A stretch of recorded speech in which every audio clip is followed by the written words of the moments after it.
Kitchen podcast, everyone. I'm Olya Panivnyk, the host and author of this podcast, and also a CEO and founder of Be Change Coaching and Consulting Agency. I'm really thrilled about the conversation which will unfold in the kitchen today. I met our guest about 2 years ago, and from the first moment, it felt as if we've known each other for years before. And I'm always thrilled by our guest's charisma and his ability to make connections, to build relationships with people, to influence and to inspire. So let me welcome Paolo Ghigo to the kitchen today. Paolo is married to Francesca and they have 3 kids. So we have something in common.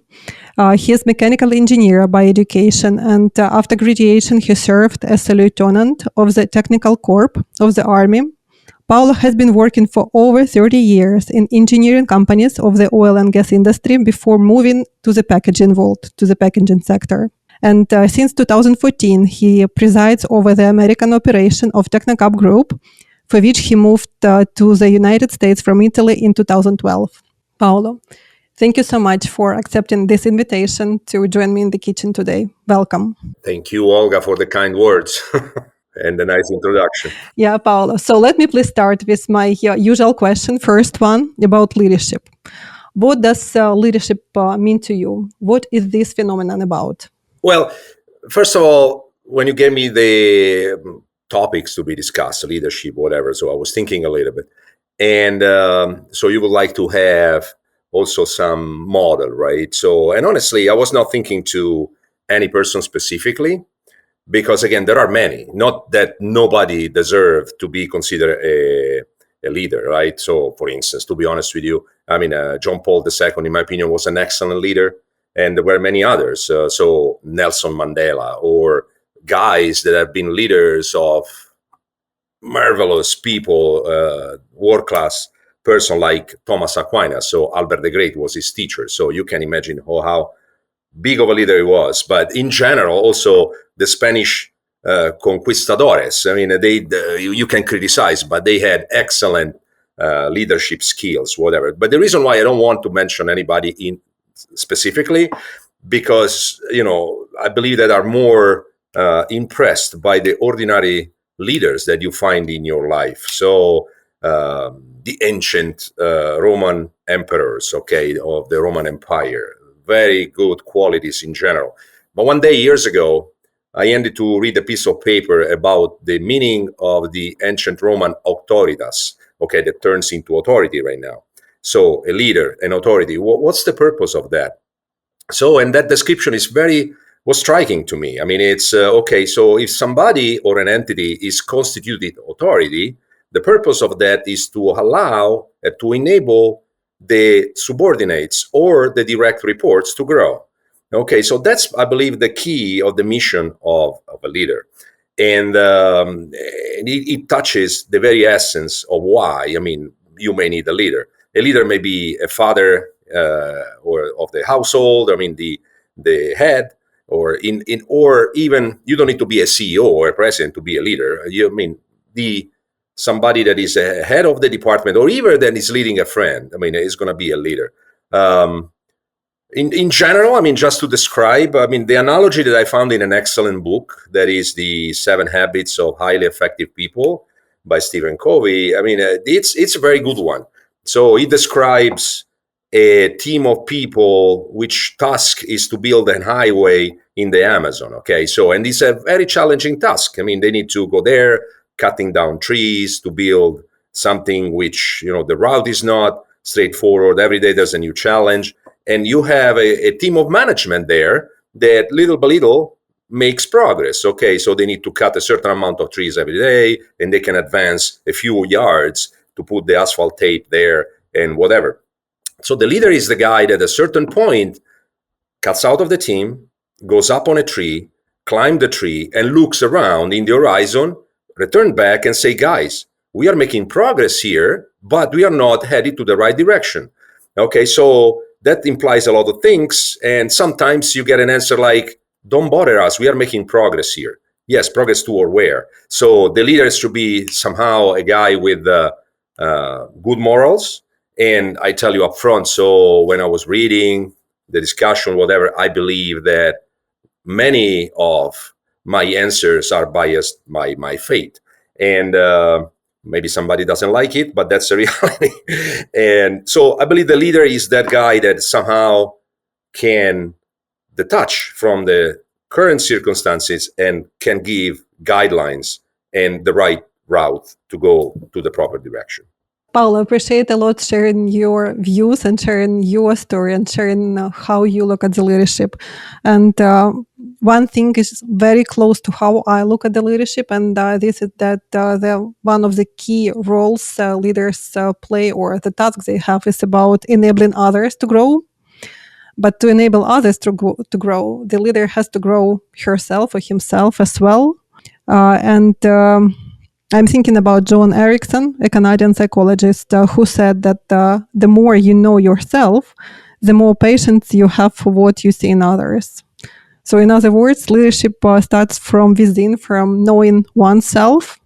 So, let me challenge you and ask you, how do you get to know yourself better to be a better leader? I didn't know, to be honest with you, of Erickson. I mean, Joanne, whatever. I believe that in any case, whatever is written there is absolutely true. So, in order to grow, leading by example, whatever, you need to grow yourself. Absolutely true. And you need to get to know you better day by day. So, what do I do? I believe that first of all, if you want to know yourself, you need to want it. So you need to spend time to devote a little bit of time of your day in a sort of routine, trying to get to know you better. I honestly found extremely powerful the typical Christian habit to spend 3 minutes a day, no more, and asking you three simple questions. Okay, what did I do good today? What did I do bad? What could I have done better?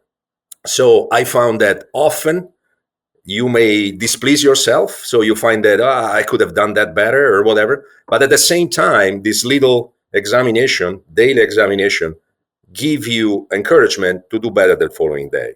So you need to have a routine. That's my suggestion. Many Christians, they do that every day. And I believe that that's the best way to get to know each other. And once you know yourself, then of course you increase your level of patience because you see a lot of defects in you where you are more willing to accept deficiency or gaps that you can see in others. Paolo, if I may sum up, it would be a reflection. And in the core, in the heart of that reflection, you have these three powerful questions you just shared. And I said heart, and there is another phrase which I love in regards to leadership, is that communication is at the heart of any relationships, is at the heart of leadership. And majority of leadership happens through communication, whether it would be leadership in your family, with your team members, with your company, etc. Could you please share your principles for effective communication with the world? Since, as I mentioned in the beginning, to me, you're one of the great examples of how to communicate effectively with the world. So your thoughts would be very valuable. It's absolutely of the essence to be capable to communicate correctly.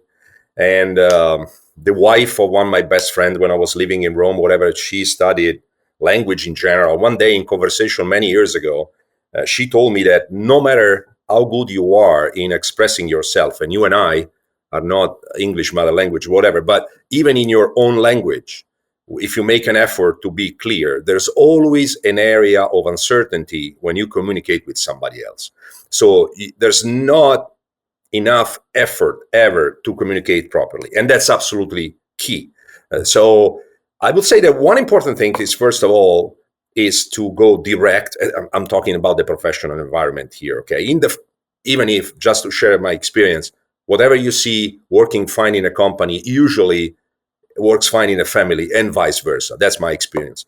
So I would say that, again, in order to communicate correctly, you need to be somehow direct. You need to go without too many, political loops, whatever. You need to say up front, not in a brutal way, in a polite way, whatever, but what is needed, what has to be done, what really matters in your communication. So trying to cut out all the diplomatic or you wanna be politically correct. Yes, you can, if you can master both methods and whatever, but the message has to be clear, direct. Otherwise, it's very too complicated. A second aspect that I would like to highlight on communication is not just the way that we are expressing ourselves, the way that we are capable to convey a message with clarity. We also need to pay another big effort in listening. So in communication, there are two parties here. If you are honest in say something direct, you have skills, you can communicate, your body language is perfect, and whatever it is, that's fine. But that's only 50% of the communication. Once you drop the ball on the other has to try to make the same effort to express himself clearly, and you need to make an effort to understand. So to listen, I believe that that's equally important.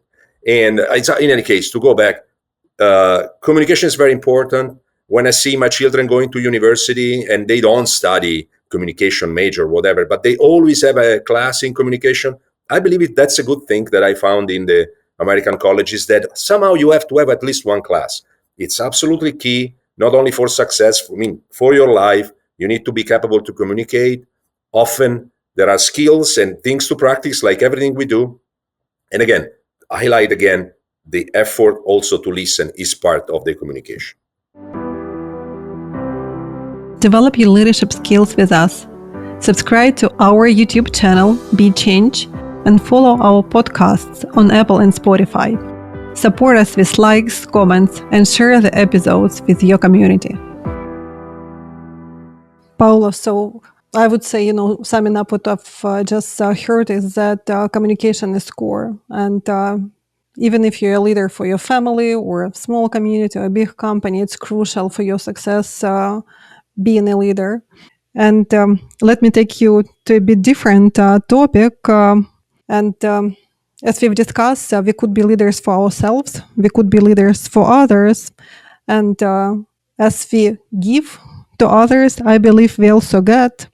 And as we contribute to others, we receive even more in return. We gain new experiences, meet new people, and come to appreciate how fortunate and abundant our lives are when we give and share with others. In your experience, what are the ways, or I could call them languages, in which you contribute to others? Could you please share? Very tough question, honestly. So, and I would say the first thing is somehow to go back to the foundation of why, we should contribute to others, whatever. Again, over and over again, I see the faith approach popping up here, but I believe at the foundation of everything is the meaning of justice. So, and I found the Christian definition of justice to be probably the most suitable here. So justice is to give somebody what she deserves.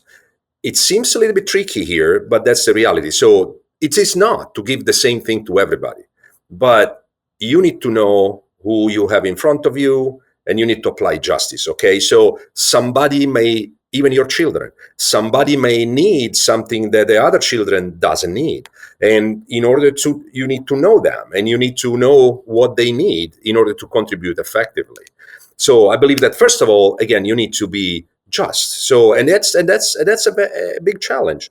Okay, so once you can balance this and you say, okay, children A or colleague B, whatever, deserves this or need that to grow, or somebody else, then you can be effective.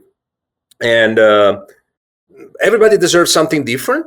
You need to know what they need. In general, if I should just give something that I believe applies everywhere in the professional environment, that's sharing experience. I have a colleague that is used to say, you cannot teach experience, which I believe is perfectly true. So everyone has to make and build his own experience. But I can share mine, okay? So if I am capable to communicate properly and give you details of the background, of the circumstances, and share my experience with you, I believe that contributes significantly to move forward. And again, everything, I would say that, first of all, justice has to be at the foundation when you want to help somebody. Once you have identified what can be a contribution to the other, then, you need to act in a practical way. It means you put your ego aside. Often that's the challenging part. and you make yourself available. It can be a material help, it can be a spiritual help, and or it can be a professional help, whatever. So suggesting a good book, enable somebody to go direct to his problem and so that he can overcome it. That's, I believe, is something. These are just examples. But then usually, in order to be effective in contributing to others, you need to put your ego aside. And there's another excellent book, Ego is the Enemy, which is a book for professional people. I mean, there are good readings, and bottom line, I mean, ego distorts the vision of what you have, and often you end to forget who you have in front of you. And in the practical situation where you are, once you have identified something that you believe is the right things to do and the other guy needs, you need to act. And often means forgetting about yourself and trying to have the people in front of you in mind. Paolo, reflecting on what we've already discussed, and what I've heard from you about the importance of listening, understanding the needs of others, it feels as if leaders have to put others who will follow them in the focus, so that leaders could enable those people to grow and leaders could serve those people. Would this resonate with you? So, yeah. So, well, challenges here. The main one is usually are definitely with myself, okay, with yourself. Whenever you are in your position, you need to overcome, personal problems, no, that you discover day by day if you try to have a routine and to examine yourself. So that helps to keep patient, whatever. Of course, if you talk about my professional life, often the challenge is to find a right balance between, circumstances. There are results to be achieved, because again, at the end of the day, that's the life of a company. In a family, you may set targets to the other members. It may be you want to have your son, your daughter to graduate in this and that. You need to provide guidelines. And often, we found very difficult, to respect the inclination, the area where your children are. So, okay, it's very hard for all of us to not be biased by what we believe good. And often there are areas where things are debatable. So you need to know your children, you need to know your colleagues, and in my position right now, often, the challenge, apart from overcoming myself, is to find the right balance, because decisions have to be made. Sometimes time is limited, and you hope that you make the just decision, and that's for the good of everybody. Even if you have to complain or something, and that's the right thing to do, that you need to do. So often there are bad news to convey, or correction to be made to somebody, and that's part of the leader. You are not a good leader if you don't fix the mistake that are mistakes in the others, and that's a big challenge, to be honest with you. So when I think about, so there's something that I really hate when that happens. So if I go to somebody and you have a debate, you see something coming, and then eventually that thing happens. So you go to the guy and say, listen, I told you that. When that happens, I believe that's really that's not a story of success. So there's something that I didn't prevent. I knew it was coming. And so that's really bothers me when, we have not made enough to avoid that to happen. Of course, nobody has the crystal ball. The future is always uncertain. So if you act and you prevent something, you are never going to have the proof that that would have happened. And but it's still, the mission is there. That's a big challenge. So just to make a recap, to be balanced in judgment. In a company, you have to do that. In a family, you have to do that. It's good to keep an open mindset, that you need to also have a feedback. Okay, well, I suggested it, that happens, and maybe it was not the right suggestion. So the ability to say, I'm sorry, I was wrong, that's another big challenge. And so long story short, I always say that if you work on ourselves, that's the best way to help the others. Paolo, thank you so much for bringing light over this side of the leadership coin. So leadership is challenging, and Could you please share what challenges you face as a leader today and how you address them? Well, something that I see, it happens often. I'm talking about colleagues, whatever, that sometimes we get a wrong message from society. So we believe that to be successful, you need to somehow be tricky and work under the water. I don't believe that's true. And I see when I spend time, especially with the young people in the company, whatever, and I'm totally engaged. So at least I believe I'm totally honest to help the guy and giving suggestions, and you open up, and then you have a good conversation engagement with the person in front of you. I often see that there's a sort of retreat on the other side. So suspects, and they are somehow at loss, and that's really a pity. I don't know. So I believe that that's one of the main challenge. So I don't know if communication at a certain point breaks, or what we see around. So this continues.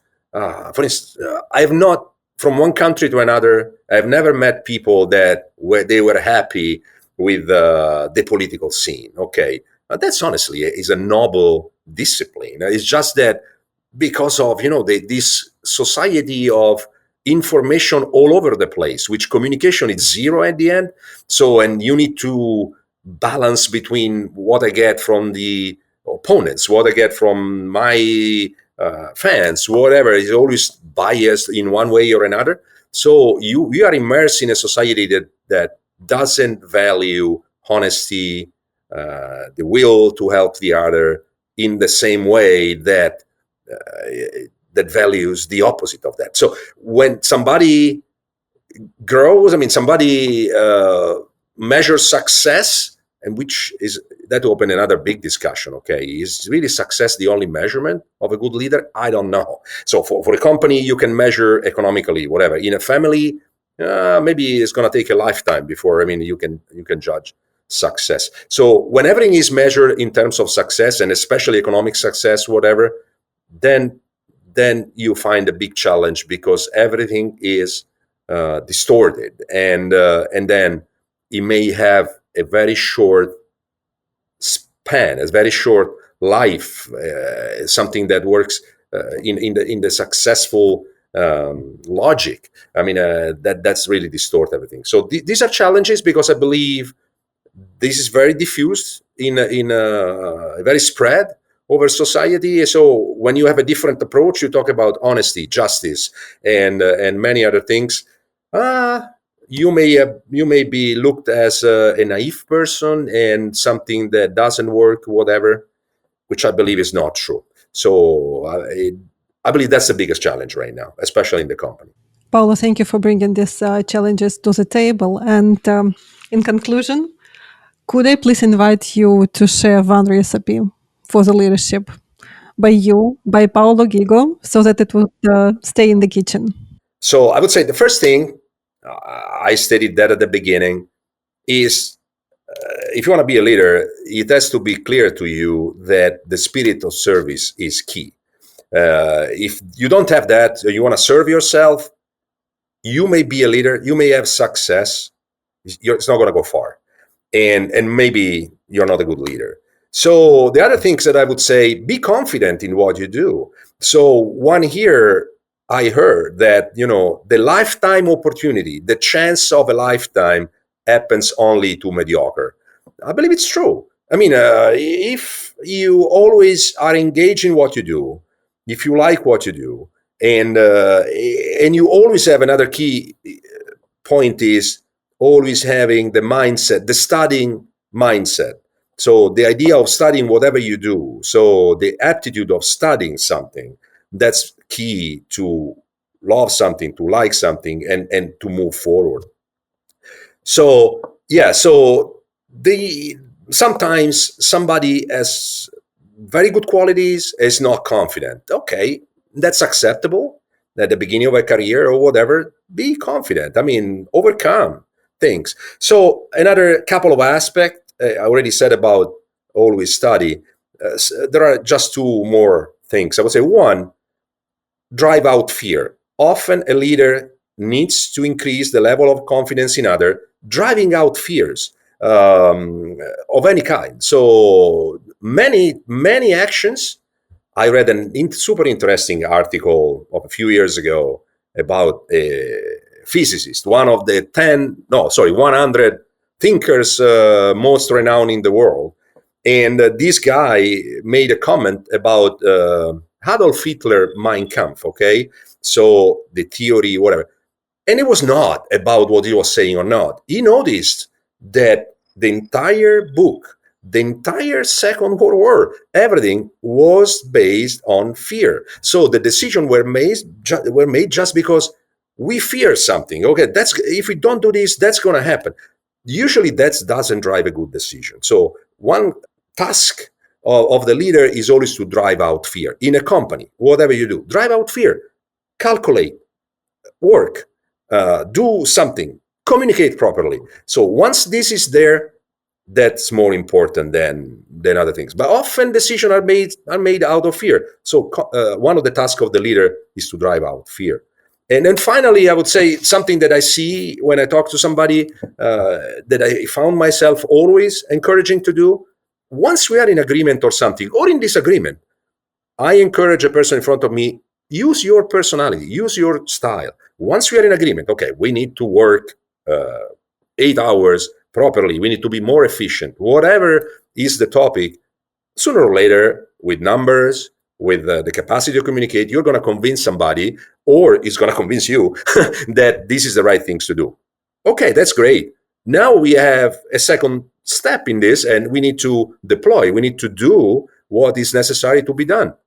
At that point, I say, I may have a different style than your style. Okay, you may be a yelling guy, or you scream at everybody and you do something. Another guy may be super polite, but it doesn't rest until he gets the task done. So I see myself with, especially young people, always saying, now that we know this, now we know that we need to do this, you use your personality, you use your style. So you don't have to use mine. So the idea that we discussed, the goal that we need to achieve, has to be shared. We need to be in agreement or something. And if you are in disagreement, let's see where. Once we have agreed on what to do, use yourself. Be confident in yourself. Use your style and study. Did it work? It didn't. Why didn't? So I believe it's not a recipe. It's a few suggestions, but these are ingredients that I believe you need to have, in my opinion, if you want to be a good leader. Paolo, thank you for sharing these ingredients with us. Thank you for sharing your personality, your faith, your vulnerability, fruits of your curiosity with us today, and filling up the kitchen with the spirit of service. Thank you so much for being here with me today and with our listeners. Thank you. Thank you for listening to this episode all the way through.